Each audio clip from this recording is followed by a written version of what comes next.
pessoal, espero que todos estejam bem, se cuidando, estudando para o vestibular da UEL ou alguma outra prova que é do seu objetivo. Bom, hoje nós vamos dar continuidade à nossa aula número 9, parte 2, que é sobre as grandes formações vegetais do Brasil, parte 1. Entre nossos objetivos da nossa aula de hoje é falar sobre a floresta da Araucária, ou também conhecida como Mata dos Pinhais. Vamos falar também sobre a Mata dos Cocais, sobre a Caatinga e o Cerrado. Lembrando que nós vamos falar sobre a vegetação, sobre esses determinados pontos, sobre o clima, o relevo e o solo, nós já falamos nas aulas anteriores. Então, vamos só relembrar alguns pontos mais importantes da aula passada, né? Então, a gente viu que as condições climáticas, as condições pedológicas, a altitude e a forma do relevo influenciam a formação vegetal. Isso aqui no Brasil ou em qualquer outra parte do globo, tá bom? Então, a formação vegetal pode ser caracterizada quanto à sua umidade, quanto às folhas, quanto à sua forma, quanto à sua formação e quanto à variedade de espécie. Lembrando que cada desses pontos estão muito bem especificados, estão muito bem explicados na apostila de vocês. Mas como eu já falei na aula anterior, nós vamos relembrar esses pontos lá na nossa aula número 10, parte 2. As características da vegetação da floresta amazônica é de clima quente e úmido, o que favorece condições de vegetação mais densa, né? É uma das mais densas aqui sobre o território brasileiro. A vegetação lá na floresta amazônica, ela é latifoliada, ou seja, com espécies de grande porte e folhas largas também. Já na Mata Atlântica, ela é estratificada, ou seja, com grandes árvores. E também na Mata Atlântica, ela é a fitogeografia mais desmatada no Brasil. Por quê, pessoal? Temos que voltar lá na nossa aula lá de história, quando a gente vai estudar sobre a colonização brasileira, né? Porque a colonização brasileira, ela teve como característica que começou sobre o litoral em sentido ao interior do Brasil. Por isso, a Mata Atlântica é uma das áreas mais desmatadas do Brasil. Então, pessoal, vamos começar a nossa aula de hoje, né? Primeiramente, vamos falar sobre as florestas da Araucária, ou também conhecido como Mata dos Pinhais. Já falei para vocês no começo da nossa aula que pode aparecer um desses dois termos na prova de vocês, mas eles têm o mesmo significado, né? Então, a sua formação, ela tem como característica principal ser fechada e densa, com grandes quantidades de árvores, ou seja, diferentemente do que muitos meios de comunicação, alguns livros eles trazem, né, muito localidades, né, muitos pontos de localidades onde se possuem a Mata dos Pinhais. Mas as suas características gerais, ela é fechada e densa. E a sua formação, principalmente, pessoal, ela tem locais com altitudes superiores a 500 metros também. Então, isso é uma característica geral das matas dos pinhais. Também os pinheiros, eles predominam nessas áreas, principalmente as coníferas, né? Então, as coníferas são os pinheiros mais predominantes nessas áreas. As folhas dos pinheiros possuem o formato de agulha. A reprodução ocorre quando as sementes são levadas pelo vento ou também pode ser levada a partir de algumas espécies de alguns pastos, leva de alguma localidade para outra. E a partir daí nós temos a reprodução, né, da Mata dos Pinhais. As coníferas, falando novamente, possuem formato triangular, sendo que o seu topo são as mais estreitas, ponto-agudas e na base mais largas. Então, vocês pensam em um triângulo, daí no caso, né, para vocês estarem guardando bem as características sobre a Mata dos Pinhais. Então, na sua base, nós temos, ela é mais largas, né, e no seu topo, ela é mais estreitas, são ponto-agudas. Uma característica para vocês estarem lembrando bastante quando se pedir as condições das matas dos pinhais, vocês lembram o quê? Do pinheirinho que nós enfeitamos durante o Natal. Então, os pinheirinhos, né, que a gente enfeita durante o Natal, ele tem como características gerais, lembra-se muito, né, das características gerais da Mata dos Pinhais. Também as matas dos pinhais, né, ou seja, os pinheiros, eles têm como uma característica também que durante o inverno, quando tem a precipitação de neve, quando ocorre a precipitação de neve, a neve não fica acumulada sobre o pinheiro, por causa das suas folhas, como mesmo eu coloquei aí, pontagudas, né? Então elas não permitem, daí no caso, que se acumula, né, a neve durante a precipitação de neve nos pinheiros também. Bom, o clima na região da Mata dos Pinhais, ela é subtropical. As estações de ano, como a gente já estudou anteriormente, elas são bem definidas, ou seja, o inverno ele costuma ser frio, com geadas e até mesmo neve, e o verão é de temperaturas amenas para mais quentes. Então, é menos para mais quentes, não chega a ser na sua totalidade quentes, né?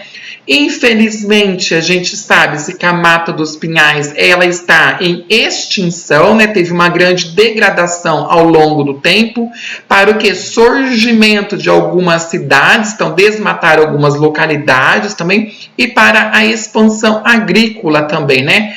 Apesar de haver hoje em dia leis federais, estaduais, até mesmo municipais, que protegem essas áreas, mas sabemos, né, que infelizmente não é assim que ocorre. Continua-se sim tendo também o desmatamento da Mata dos Pinhais. Uma outra característica também é o cultivo, né, dos pinheiros, ou seja, da Mata dos Pinhais, para fins industriais principalmente. Ou seja, é uma característica econômica da região sul do país, daí no caso, né? Ou seja, planta-se, né, os pinheiros em algumas localidades, daí no caso, e depois eles vendem para as indústrias, para estarem fabricando principalmente os móveis. Mas, infelizmente, essa produção de pinheiros, ela demora muito tempo, na média em 16 anos. Ou seja, se você for plantar um pinheiro hoje em alguma localidade para você estar vendendo para alguma indústria, só daqui a 16 anos é que você vai estar vendendo esta madeira. Por isso que ainda nós temos muito desmatamentos ilegais, principalmente aqui falando sobre as matas dos pinhais. Então as pessoas ainda, né, muitas indústrias ainda desmatam essas áreas, porque é uma das melhores madeiras para se construir os móveis. Bom, pessoal, eu vou apresentar para vocês o mapa da localização sobre a Mata dos Pinhais, tá bom? Então, aqui em verde, neste mapa, vocês podem estarem vendo aonde que se localiza daí a Mata dos Pinhais, né? Então, nós temos aqui principalmente sobre norte do Rio Grande do Sul, Santa Catarina, Paraná, sul São Paulo e sul de Minas Gerais. Então, essas são as localizações onde nós temos as principais áreas de preservação da Mata dos Pinhais. Esse mapa é de 2018, tá bom? Não consegui encontrar um mapa mais atualizado. E na outra imagem, né, acho que vocês já viram já nos meios de comunicação ou em livros, uma imagem da Mata dos Pinhais, ou conhecido como o pinheiro também. Essa aqui é o pinheiro, né, principalmente conhecido aqui no estado do Paraná. Quando vocês forem estudar na UEL, passear na UEL, vocês vão ver muito deste pinheiro no campus da UEL, né? Então é muito comum lá também. A outra formação vegetal que nós vamos ver agora é sobre a Mata dos Cocais. Ou seja, a Mata dos Cocais ela é considerada uma floresta secundária. Mas por que ela é considerada uma floresta secundária? Porque ela é uma mata de transição. Mas a sua transição, onde que ela se localiza? Bom, entre os biomas da Amazônia, fica a oeste, a Caatinga a leste e Cerrado ao sul. Eu vou apresentar para vocês daqui a pouco um mapa da localização da Mata dos Cocais e ficará mais visível, né, essas localizações entre os biomas, né, para vocês entenderem melhor essa transição, né, que é da Mata dos Cocais. O ecossistema também da Mata dos Cocais ela é muito importante, principalmente para o extrativismo vegetal. Ou seja, o extrativismo vegetal ela é importante para as várias famílias, ou seja, para a renda dessas famílias, né? Ajuda na sua sobrevivência. Mas, infelizmente, como nós sabemos, a Mata dos Cocais também está entrando em extinção. principalmente pelas queimadas e também pelo avanço das atividades agrícolas naquelas localidades, né? Então estão desmatando muitas dessas áreas e está prejudicando muitas famílias na sua renda, na sua sobrevivência. Na apostila de vocês tem algumas outras características sobre as matas dos cocais e também, como eu coloquei aqui nesse slide, algumas espécies de aves, né, muito importantes para aquelas localidades também, para a sobrevivência dessas espécies, né, que também estão ameaçadas de extinção. Outras características da mata dos cocais que a gente pode também estar trazendo para vocês estarem compreendendo melhor é a zona delas, o que? Na sua forma de relevo. Quais são as formas de relevo que nós temos nessas áreas? Então, nós temos as planícies, nós temos as depressões e também nós temos os planaltos nessas localidades. Olha só, uma área não muito extensa, mas nós temos 3 tipos de relevo. Nós temos as planícies, as depressões e também nós temos os planaltos. Já a sua estrutura rochosa, ela é formada principalmente por rochas cristalinas, né?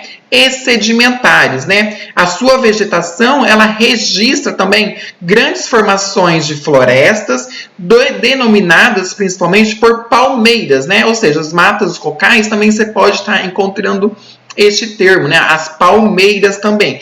O que são folhas grandes e também finas também. Já sobre o clima, a gente já viu isso em algumas outras áreas, né? Na mata dos cocais, nós temos 3 tipos diferentes de climas. Nós temos o equatorial úmido, nós temos o tropical semi-úmido e nós temos o tropical semiárido. Mas por que, professor, que nós temos esses 3 tipos diferentes de climas nessas localidades numa área muito pequena?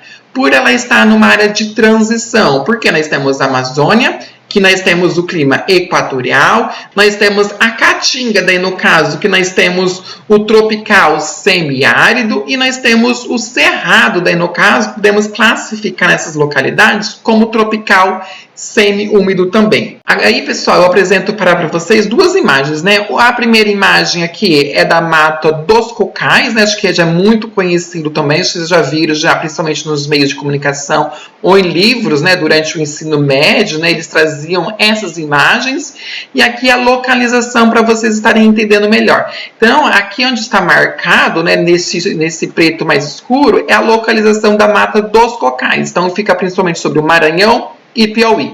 Então, aqui nós temos aqui a floresta amazônica, daí no caso, né, como mesmo eu já disse. Aqui nós temos a Caatinga, daí no caso, nós temos a Caatinga, e aqui nós temos o Cerrado, olha só. Oeste, nós temos a floresta amazônica, sul, nós temos o Cerrado, e a leste, nós temos a Caatinga. As características que eu falei para vocês anteriormente. Por isso que ela é considerada uma área de transição, né? Uma área vegetal de transição, porque ela fica entre 3 grandes biomas brasileiros: a Amazônica, o Cerrado e a Caatinga. Dando continuidade à nossa aula, vamos ver agora a terceira característica sobre as formações vegetais do Brasil. Vamos ver agora a Caatinga. Bom, a Caatinga, pessoal, ela é um bioma exclusivamente brasileira. Ela compreende cerca de 11% do território nacional e 70% da região nordeste brasileira. Também é o bioma que é afetado por secas extremas e períodos de estiagem, característico do clima semiárido, ou seja, a vegetação ela precisou se adaptar àquela localidade para ela conseguir se sobreviver pela falta de precipitação. As principais características da vegetação são árvores baixas, troncos tortuosos que apresentam espinhos e folhas que caem no período da seca principalmente. A flora da Caatinga é bastante diversificada, apresenta cerca de 1.981 espécies de plantas aproximadamente, né? E a vegetação da Caatinga ela apresenta 3 estratos, ou seja, 3 tipos, né, principalmente. Então nós temos em primeiro arbóreo, que é uma espécie que variam de 8 a 12 metros de altura. Depois nós temos arbústivo, que são espécies que variam de 2 a 5 metros de altura, e o herbáceo, com espécies abaixo de 2 metros.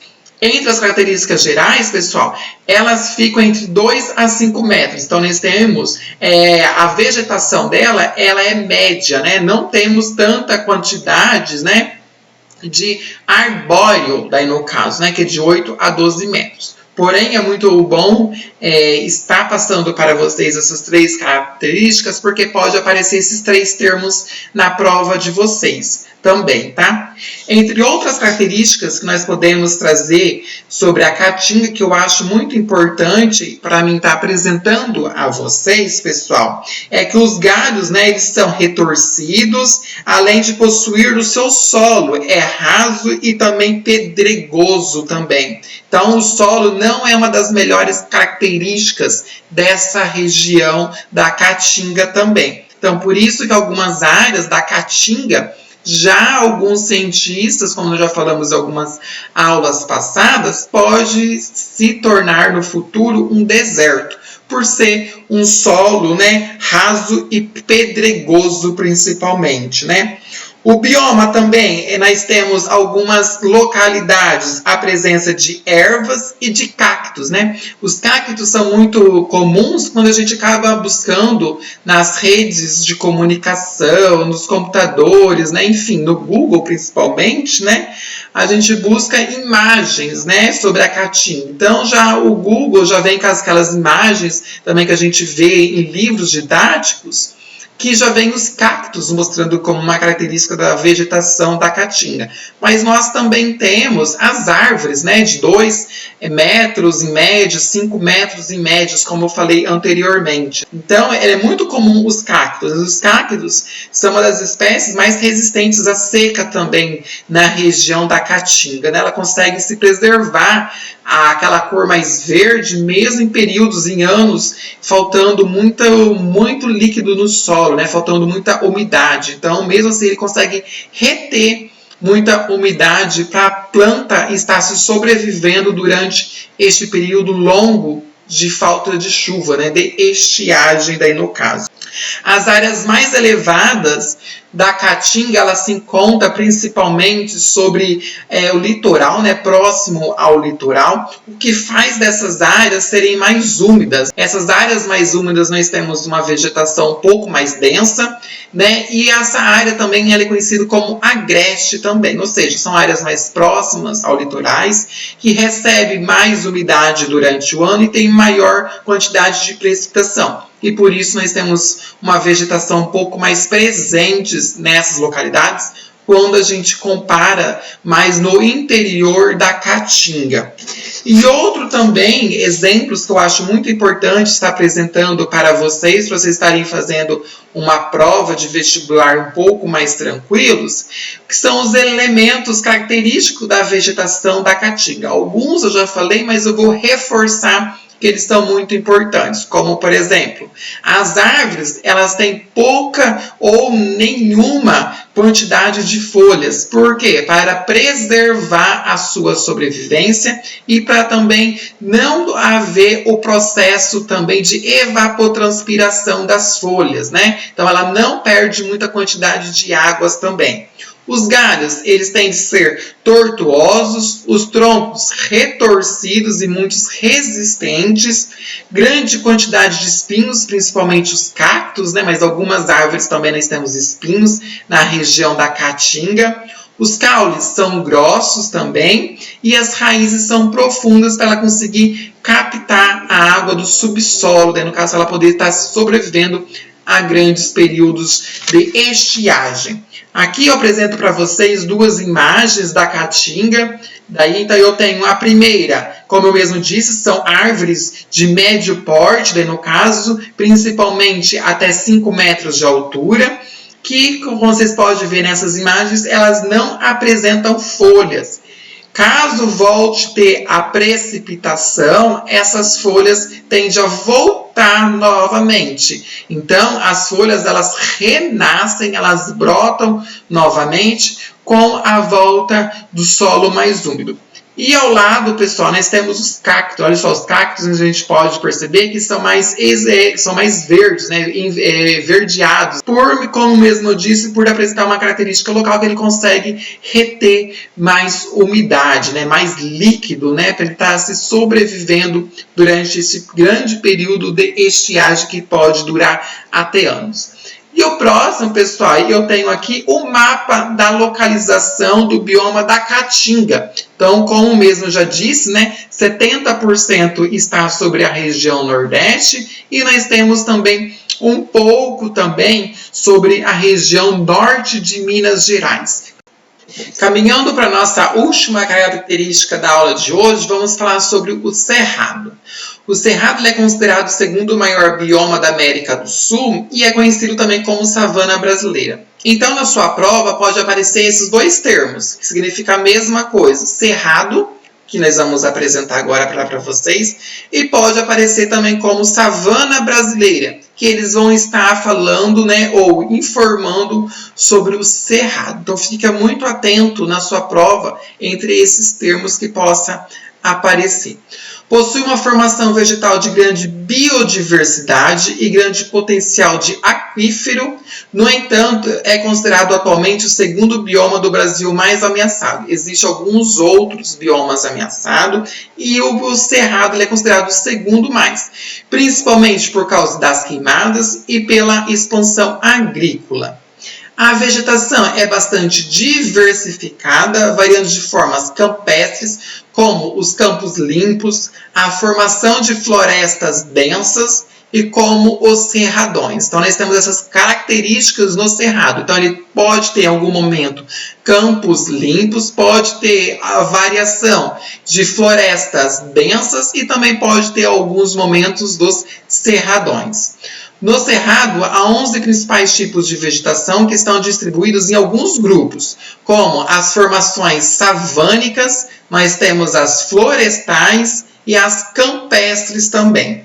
Ela é distribuída em dois estratos, ou seja, em duas características, né? Nós temos o estrato lenhoso e o estrato herbáceo. O lenhoso, pessoal, eles são compostos por árvores longas e arbustos. Já o herbáceo são compostos por ervas subarbustos. Outras características que eu acho importante estar passando para vocês, que não tem aqui no slide, também não tem na apostila, é que o solo no cerrado ele é muito pobre, daí no caso, né? Em poucos nutrientes, o que faz eles ter como uma característica de ser ácido, ou seja, é baixa fertilidade, né? E possui grande concentração também de ferro e alumínio. Por isso que algumas áreas do cerrado, daí no caso, os agricultores, né, eles vão lá, desmatam uma determinada área, eles acabam plantando algumas culturas naquelas localidades, mas ao passar do tempo, o solo começa a não ter grande produtividade, né? Ou seja, as plantas não têm grande produtividade pelas características do solo, né? Para o solo voltar a ter fertilidade, você tem que utilizar muitos insumos agrícolas, o que faz ser muito caro, daí no caso, e acaba não compensando. E a partir daí, alguns agricultores, eles acabam abandonando aquela área e depois eles vão e desmatam algumas outras áreas. Mas, infelizmente, toda aquela localidade, ou grande parte daquela localidade, os solos são muito pobres em nutrientes, né? Então, não adianta ficar desmatando várias áreas, abandonando, desmatando, que não vai adiantar, porque é uma característica do solo daquela localidade também. Como mesmo disse, né, os solos do bioma do Cerrado, eles caracterizam pela sua profundidade, ou seja, são solos profundos, drenagem por serem antigos, né, ou seja, tem uma grande quantidade de drenagem, porque são datados no período terciário. Os solos também daquelas localidades, eles possuem cor avermelhada também, são porosos e permeáveis, portanto, sofrem intensos processos de lixiviação, ou seja, é uma lavagem da camada superficial do solo pelo escoamento das águas superficiais, o que faz o solo ser mais pobre ainda. Além de nós termos essa característica do solo ser pobre em nutrientes, né? Também nós temos a característica de ter a lixiviação, o que acelera o processo também daquelas localidades, do solo serem cada vez mais pobres e não sendo adequados para a agricultura, mas sim nós temos que deixar aquelas áreas, né, como elas estão hoje no presente, ou seja, a partir de grandes partes da sua vegetação. E uma característica muito comum lá do cerrado, pessoal,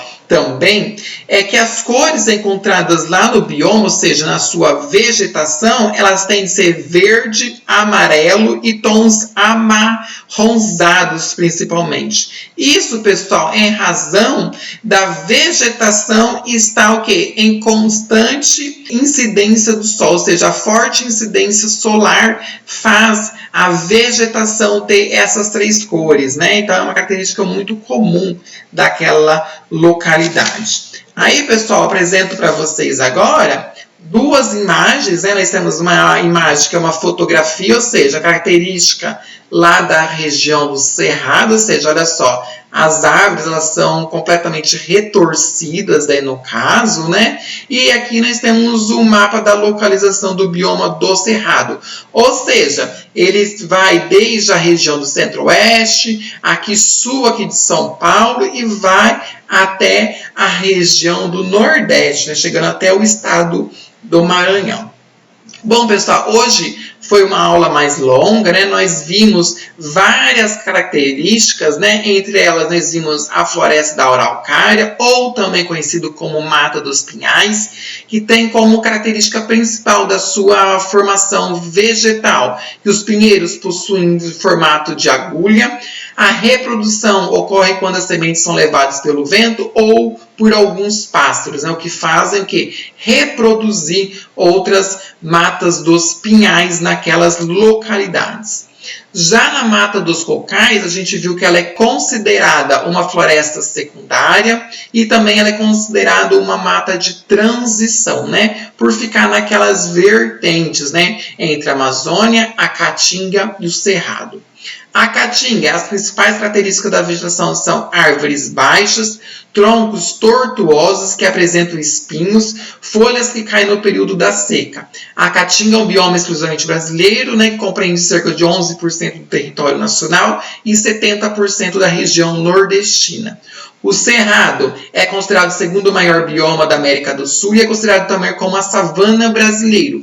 Eu friso muito isso, pessoal, porque esses tipos de questões, savana brasileira, fazendo uma relação sobre o Cerrado, ela é muito presente nos vestibulares, tá bom? Possui uma formação vegetal de grande biodiversidade, grande potencial aquífero, no entanto é considerado atualmente o segundo bioma do Brasil mais ameaçado de extinção, né? Primeiramente pelas queimadas e segundo pela expansão agrícola. Bom, pessoal, finalizamos as nossas aulas de hoje. Então, na nossa próxima aula vai ser a unidade 10, a parte 1. Nós vamos dar continuidade a este assunto, mas vai ser a parte 2. Nós vamos ver sobre o Pantanal Mato Grossense, nós vamos ver o que são campos e nós vamos ver as principais características do manto. Como é de costume, eu deixei para vocês 3 exercícios lá na sala do Class para vocês estarem resolvendo. Veja e reveja essa aula quantas vezes forem necessárias. Se caso seja necessário, entre em contato comigo pelas redes sociais ou por e-mail. E não deixe de ler a sua apostila e de fazer os exercícios também da apostila. Dúvidas? Me mande mensagem que eu estarei disposto a ajudar cada um de vocês. Abraço, se cuidem, continue estudando para vocês estarem passando no vestibular e até mais. Tchau, pessoal!